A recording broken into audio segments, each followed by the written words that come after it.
Gary, how do you ensure that the players take the positives of Tuesday night against Lincoln and don't sort of dwell on the results?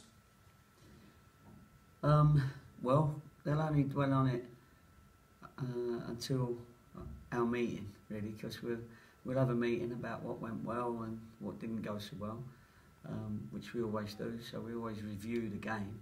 We got that this morning, but then straight after we've reviewed it, obviously you're 100% thinking about the Wycombe game, and the lads know that. It's, what is it, 50 odd games a season, including the cup games and everything. You know, they know the drill, and they know that some are going to be picked out for not doing enough.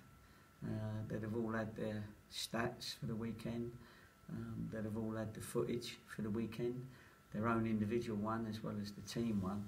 So they'll come in pretty much in the knowledge of what's going to be said. And then, as I say, then we start thinking about Wycombe and looking at the reports on Wycombe and how we're going to play, etc., etc. And if you can do most of the things you did against Port Vale on Saturday, then you know you can try and keep that home run going, because obviously, you know, separate the home and away, results very, very different. Yeah, they are different. I thought we'd done all right at Lincoln. I thought we did all right. It's not an easy place to go to in that sort of atmosphere. I thought we coped with the atmosphere quite well. We had, you know, when you get the actual stats, we had more possession than them, and we had the same amount of chances as them. So it was pretty close. And from what we said at the end of the game, that we probably deserved a draw, because we did get on the ball at certain times. It was only just that one finish that we needed, and we certainly had 3 or 4 opportunities to bring away a point, and that would have been a good point. So you know, we obviously we move on to this one, and we've got to keep looking forward to these next few games, because it does. We weren't a million miles away from Lincoln, who are right up there, and we've got to prove that we're not a million miles away from these teams either. Last couple of away trips to Wycombe have been goals a go-go. Are they just that sort of club that actually they'll always score a few and concede a few? Yeah, that's what's been happening to them. And, sorry about the interruption. Oi, you're going to say sorry? Sorry, Press. Sorry, Press. Right. Did you think we was going to nick that wallet or something? No, he's Couldn't you wait? Anton. Oh, tell him, well done. Yeah, there's a bit of news for you anyway. He's just had twins, and twin little girls, Antoine. So it gives us a chance of publicly wishing him all the best. Absolutely. We were talking about Wycombe, weren't we? Yeah, we was, yeah. Plenty of goals in their games. Yeah, they do have plenty of goals in their games, and you know, but they're scoring more than they're letting in. That's for sure, because they're right up there, and you know, they've been one of the not surprise teams, but you know, they're one of the teams that are mixing it with some of the big boys up there. And I suppose looking at their team, the two names that stand out are the ones either end of the pitch, Adebayo and Fenwer, who's unique probably at this level, and Scott Brown, who you and most people at Cheltenham know very well. Yeah, we do, and you know, we know he's experienced. You know, we watched the last few games on what they do and what they've done. Bayo's Bayo, you know, he's fantastic at what he does. He told me 5 years ago, don't write him off, you know, and he really has done great for himself. I know Gareth Ainsworth well, and I know it's going to be a competitive game again.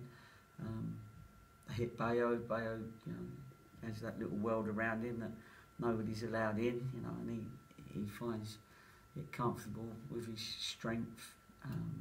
I'll say strength to be nice to him, because he'd get upset if I say any other words.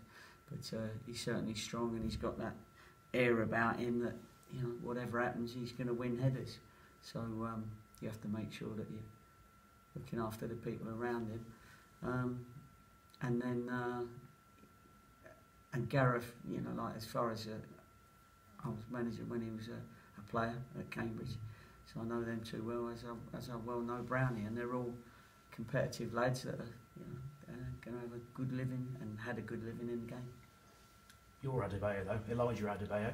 How can you ensure that he can make an impact in a game from the start rather than off the bench, as he undoubtedly did against Vale on Saturday? Yeah, that's the second time you've asked me how can I ensure. I don't think you can ensure anything other than keep working with these people, working with them, and letting them know what you're after, what you're looking for them to achieve as individuals and within the team.